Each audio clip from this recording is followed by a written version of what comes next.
जनता party के प्रवक्ता, supreme court के वरिष्ठ वकील हैं। मेरे साथ एमएच खान साहब हैं जो कि बहुजन समाज पार्टी के प्रवक्ता हैं। मेरे साथ अनुराग भदौरिया है जो कि समाजवादी पार्टी के प्रवक्ता हैं। मेरे साथ सुप्रिया श्रीनेत है। जोरदार ताली से स्वागत करिए। कांग्रेस पार्टी की नेता और प्रवक्ता हैं। आप तमाम लोगों का अभिनंदन है। धन्यवाद। सबसे पहले इस चर्चा की शुरुआत गौरव भाटिया आपके साथ करते हैं। और अवध के जब धर्म युद्ध की बात होती है तो भारतीय जनता पार्टी पे आरोप नंबर 1 आरोप यह लगता है कि आप लोग हर चुनाव को धर्म के एंगल पर लेके जाना चाहते हैं, यानी हिंदू मुसलमान के दायरे में बांध देना चाहते हैं। इसीलिए अब्बा जान आता है तो राकेश टिकैत की तरफ से चचा जान आ जाता है। अमीर जी, मैं आपको बताऊं कि हमें गर्व है कि हम हिंदू हैं, और जब नरेंद्र मोदी जी कहते हैं सबका साथ, सबका विकास, सबका विश्वास, सबका प्रयास, तो हिंदू मुस्लिम सिख ईसाई सबकी बात करते हैं।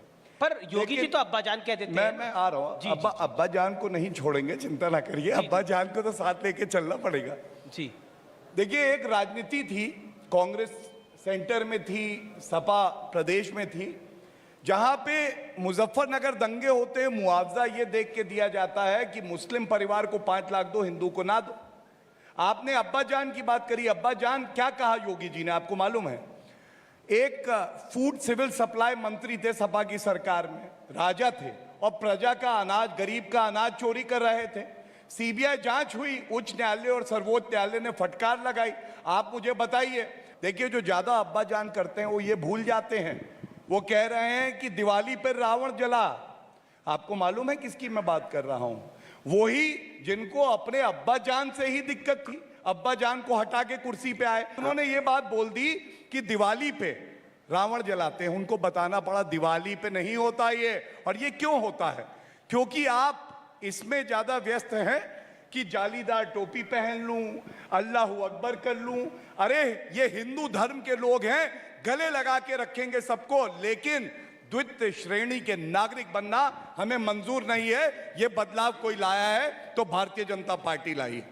जी अनुराग भदौरिया, मैं आपको मौका दूंगा, लेकिन मेरा सवाल है, आप उनकी बात का भी जवाब दीजिएगा। अनुराग जी, ऐसा क्यों होता है कि कोई भी मामला होता है समाजवादी पार्टी का, कभी कोई सांसद, कभी कोई सांसद, कभी शफीकुर रहमान भर्क, कभी एसटी हसन, कभी कोई ऐसा बयान दे देता है, कभी इरफान सोलंकी ऐसा बयान दे देता है कि बीजेपी को मौका मिल जाता है चौका मारने का। हमने पहले भी कहा है कि साथ आए राम रहीम, पिताश्री और अब्बा जान, भाजपा का हो गया काम तमाम। ये हिंदुस्तान है। हिंदुस्तान में हम सब एक हैं, हम सब हिंदुस्तानी हैं, और हम सब हिंदुस्तानी होने के नाते हमारी जाति कुछ भी हो सकती है, हमारा धर्म कुछ भी हो सकता है, हम किसी भी जात धर्म के हो सकते हैं, लेकिन सभी हिंदुस्तान से प्यार करते हैं। हिंदुस्तान का हर व्यक्ति अपनी इस मिट्टी से प्यार करता है, और ये देश हमारा जान है, और सारे देशवासी हमारे भाई हैं, और सारे भाई मिलके हिंदुस्तान को आगे ले जाएंगे। अब भाजपा कुछ भी सोचती रहे, कहीं किसी का नाम के आगे जान जोड़ दे, ये जान तो देश है ना, तो इसको समझने में उनका फेर है।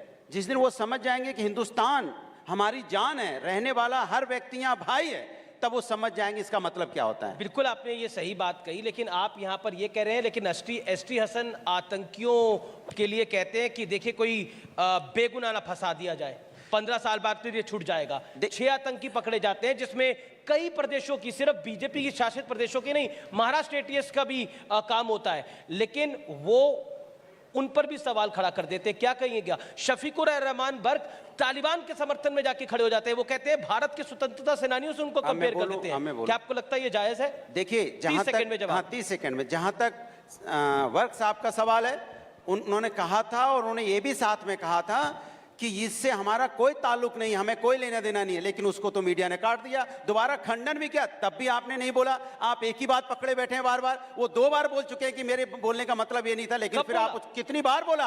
आप उसी बाइट को दोबारा चला दीजिए, उसमें बोला उन्होंने, उसी बाइट को दोबारा चला दीजिए। अरे आपको सुनाई देगा कहाँ? क्योंकि आपको तो एजेंडा चलाना है, तो सुनाई कहाँ से देगा? सुनाई तो उनको देगा ना जो सुनना चाहता है, आपको नहीं। जिनको चलाना है, तो जिनको चलाना उन्हें सुनाई नहीं देगा, जिनको नहीं चलाना उन्हें हिंदुस्तान की आवाज सुनाई देगी। दूसरा सवाल आपने बोला आतंकवादियों का। हिंदुस्तान के अंदर में कोई आतंकवादी का सपोर्ट नहीं करता है। अगर कोई करता है तो भारतीय जनता पार्टी करती है, क्योंकि भारतीय जनता पार्टी को सूट करता है। वो इस तरह के मुद्दों को लाते हैं। नहीं, सुनिए, नहीं, सवाल आपने पूछा तो पूछे, क्यों नहीं किसान के मुद्दों पे बात करते, क्यों नहीं बेरोजगारी के मुद्दे पे बात करते, क्यों नहीं यहाँ पे बात करते कि बच्चों की मौतें हो रही, लगातार 100 से ज्यादा बच्चों की मौतें हो गई हैं। जहां पे प्रधानमंत्री जी बोल रहे थे अलीगढ़ में, वहां से जहरीली शराब पीने से 80 लोगों की मौतें हो चुकी हैं अब तक अगल बगल जिले में। क्यों नहीं उस पर चर्चा हुई? क्यों नहीं चर्चा हुई? सुनो मेरी बात, क्यों नहीं चर्चा हुई? जहां से खड़े होकर प्रधानमंत्री जी बोल रहे थे वहां से 100 किलोमीटर दूर फिरोजाबाद में, नहीं, वहां से 100 किलोमीटर, नहीं, अच्छा, बच्चों की मौत पे बात हुई तो डिबेट नहीं करना। अगर नहीं, बच्चों की मौत पे बात हुई डिबेट नहीं करना,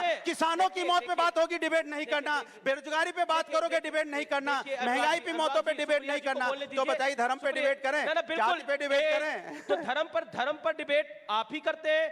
सुप्रिया जी, जब मैं उत्तर प्रदेश के चुनाव की बात करता हूं तो कांग्रेस कहां खड़ी है इस चुनाव के अंदर?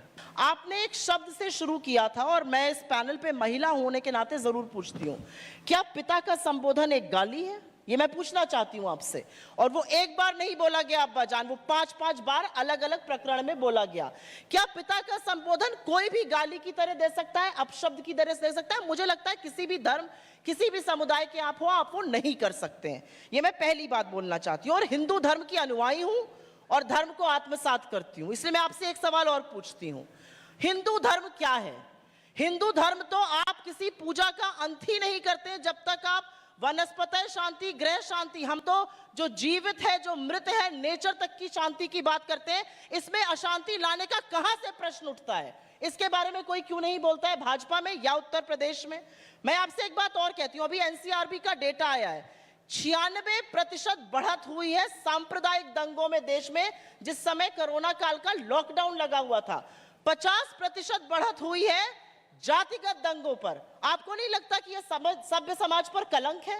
मैं आपसे एक बात और बोलती हूं, अभी वैक्सीनेशन का जिक्र किया गया, अच्छी बात है, जितने ज्यादा लोगों को वैक्सीन लगे अच्छी बात है। वैक्सीन कम क्यों लगी? क्योंकि मोदी जी बंगाल में दीदी ओ दीदी करने में व्यस्त थे। आप पार्लियामेंट में खड़े होकर कह देते हैं एक भी व्यक्ति की बिना ऑक्सीजन के मौत नहीं हुई, क्या उससे काम चल जाएगा? हमसे ज्यादा 113 देशों ने वैक्सीनेशन लगाया है। इन सब बातों पर बात क्यों नहीं हो रही, मैं ये जानना चाहता हूं। अब तो वैक्सीनेशन ड्राइव ऑन ट्रैक है। एक नहीं, ऑन ट्रैक नहीं है। गौरव भाटिया, आप इसका जवाब दीजिएगा। लेकिन सुप्रिया जी, मेरा सवाल अधूरा रह गया, कांग्रेस कहां खड़ी है उत्तर प्रदेश के चुनाव? मुझे लगता है जो क्या प्रियंका गांधी सीएम कैंडिडेट है जैसा सलमान खुर्शीद ने बोला? ये कह देना कि कांग्रेस कहां खड़ी है, इससे जो डिबेट होना चाहिए वो नहीं छुप जाएगा। ये मेरा मानना है। कांग्रेस कहां खड़ी है? क्योंकि आप कांग्रेस की प्रवक्ता हैं, आप नहीं बताना चाहती कांग्रेस? मैंने बताया आपको मैं कहां खड़ी हूं। हम जनता के साथ खड़े, जनता के साथ खड़े। चुनाव के अंदर आप किसी के साथ नहीं? चुनाव जनता के बीच जाके लड़ा जाता है और मुझे तो और कोई चुनाव लड़ने का तरीका आता नहीं है। मतलब अलायंस में तो किसी के साथ नहीं जाएंगी, अकेले ही लड़ेंगी? हमारी अभी तक ऐसी कोई अलायंस नहीं होती। और प्रियंका गांधी सीएम कैंडिडेट है। आपने किसी भी पार्टी का कोई भी जनरल सेक्रेटरी, सलमान उनके नेतृत्व में, मेरी बात सुन लीजिए, जी, उनके नेतृत्व में